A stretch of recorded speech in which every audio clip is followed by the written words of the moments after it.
Hey everybody, Natasha Lewis here with Big Rock Organics, and it is week 14 of the CSA. I cannot believe how fast the summer is flying by. Happy Labor Day week. We, from your friendly laborers over here, we are looking forward to this nice cool week, cooler weather, and some of the fall flavors. So a few new things that we have this week. I'm very excited to be introducing Edamame. So excited for Edamame. We love this gorgeous, awesome stuff. So these guys are edible soybeans, and what you want to do, we kind of give you your own harvestable stem of edamame. You want to take those pods, wash them. You can see like the indentation from the little bean in there. And then you're going to steam or boil them for a couple minutes, and really don't have to even cook them too much. Like you can even eat them raw, but you want to cook them and then they'll be easier to shell. So basically inside we've got those little beans. You do not want to eat the outsides here. For those of you who are new to edamame, it is really tough, and they're going to be so much easier to shell once you cook, and then you just salt them with some really good coarse salt and enjoy them. I'm trying to pry one out here. So they're kind of like a lima bean. They're really good and delicious. They're actually really quite good raw. That's pretty tasty. So you can add them to a salad. I personally just love to cook them up, and then I put salt on them, and they're kind of like a potato chip, a nice snack. So lots of edamame on there. Eat them, enjoy them.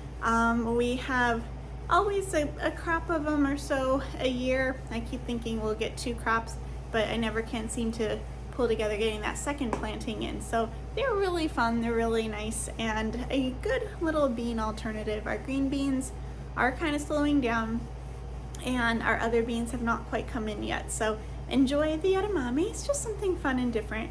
That's in the legume family. So edamame is new this week. Now we do have some carrots returning again, and maybe if you're a drummer in a band, you can carry your carrot sticks around. Actually, drum roll. So the carrots, the tops are not looking so hot, so we've opted to go topless this week. Sorry, but the carrots are looking very awesome. Now we do also have another carrot crop coming along that we've been tending, and they are going to be the more traditional, shorter orange carrots, and they are looking really good. We've got a little bit of this carrot crop to finish up before we start in on the other carrots. Now carrots do actually get sweeter with frost, and so I like to let my carrots go as long as possible, get some cold temperatures, and then you develop the really sweet carrots. And so we are going to try to save some of those for later on, but you know, we'll be starting to dig some of those in the next few weeks too, so look for a different kind of carrot.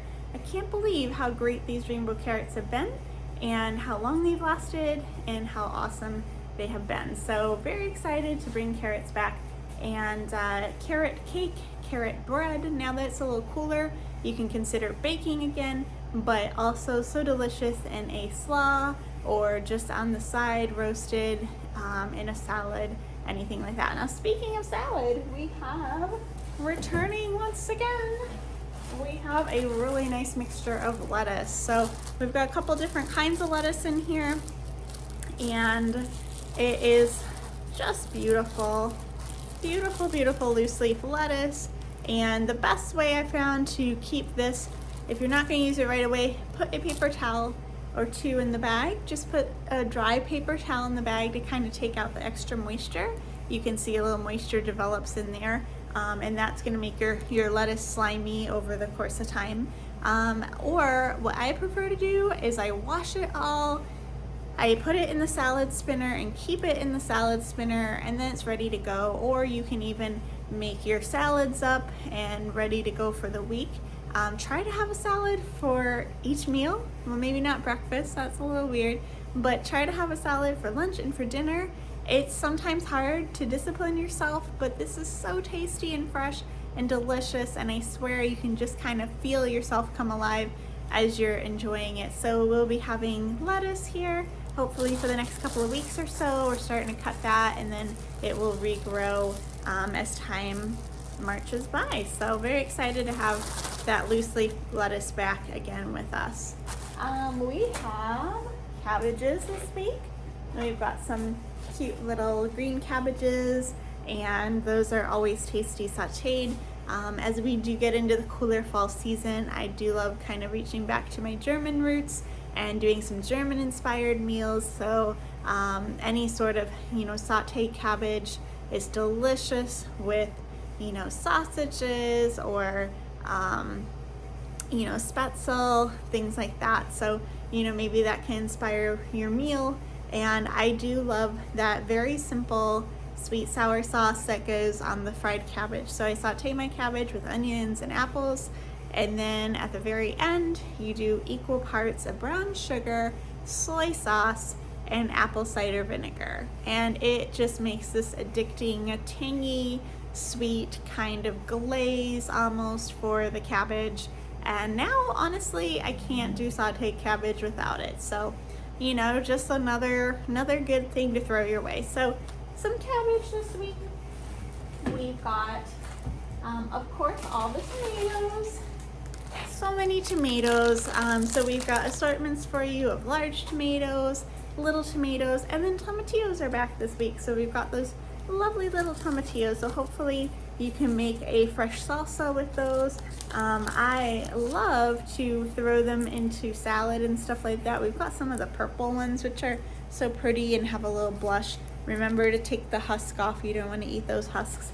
But tomatillos are very fun, and thank goodness we did work over the weekend. The tomatillos got blown down last week in the storm. They were staked and they all blew over. Thank goodness they didn't crack. We might have had a few plants crack, but we were able to prop those up and put them back to their rightful position, so it makes it easier to pick. We've got all the tomatillos and the tomatoes staked, and the tomatillos are actually at least as tall as I am. They're probably almost about 6 feet tall because they're really, really, really tall. So when they went down, that was a bit of a mess, but we got that sorted. So hopefully we'll continue having tomatillos here as we go into fall. And a lot of people associate September with fall and pumpkins and all that, but it's actually one of the busiest months for harvesting the bulk of the garden stuff. So all of your good, amazing crops, that we wait and tend all year long, this is really the time for them to shine. So I hope that they've been inspiring your menu and food preservation, because it's so important to enjoy using this while it's here, but also remember to try to save some for the coming months. Okay, speaking of saving some for the coming months, we do have a great inspiration for you this week as I pick the boxes and figure out what we're picking, from our selection in the field. I try to pair things together to give you some menu ideas and things like that. So we have lots of tomatoes, right? So I'm going to suggest that you make a stewed tomato sauce, peppers, tomatoes, onions, mushrooms, anything. Makes a delicious sauce, and also some fresh herbs. So in this little mixture we have oregano, we have Italian parsley, which just means it's the flat leaf variety, not the curly, and basil. So we've got those 3 flavor profiles that are excellent in sauce. So that is delicious, and you can add those herbs at the end. You always want to add the herbs, at the end there, just so they don't end up cooking too much and giving you a weird flavor. And then we also have some celery. So last week we got pink celery. This week it's red celery, and I love that color. It's so pretty. It's kind of this almost plummy maroon color. But it smells so good. So I'm gonna suggest to add the celery, chop your leaves and everything, stems. I always, with my vegetables, saute them first, and you can saute the celery as well with your peppers and onions, whatnot, and then blanch your tomatoes and chop them up and just simmer this. Put in a crock pot. I love my crock pot, and just let it simmer for overnight, and then you can put that into bags or jars and freeze it, or make a big batch of lasagna. Oh my goodness, it sounds so good. So try to make some stewed tomatoes with all those fresh garden veggies and herbs, and we've given you all the things you need to do that. Lots of tomatoes this week as well. So make a big batch of sauce and make a comfort meal, like, you know, any sort of pasta dish, casserole pasta dish. That usually feeds us for like a week and then we're really tired of it. But it's delicious and easy, and it's such a great comfort food, especially with this cooler week ahead. It's so nice to have something like that to come home to. All right, so we've got that. We've got, speaking of peppers, we've got our bell peppers, which are ripening so nicely. Lots of sweet bell peppers. And then we've got those poblanos. So they have a little bit of heat. They're not going to be too terribly spicy, but they're going to give you that nice little kick. So, you know, just a little kick in there with those poblano and then the bell peppers this week as well. We've got potatoes. And we are going to be digging sweet potatoes next week. So excited. The sweet potatoes have been crazy insane. They are this beautiful vine that has these gorgeous tropical looking leaves. It honestly looks more like a house plant than something that grows in Illinois, let's face it. It's beautiful right now. It's got these gorgeous trumpety purple lavender flowers that are just so gorgeous. And this has formed a vining carpet that is literally 6 feet wide, and each row is 200 feet.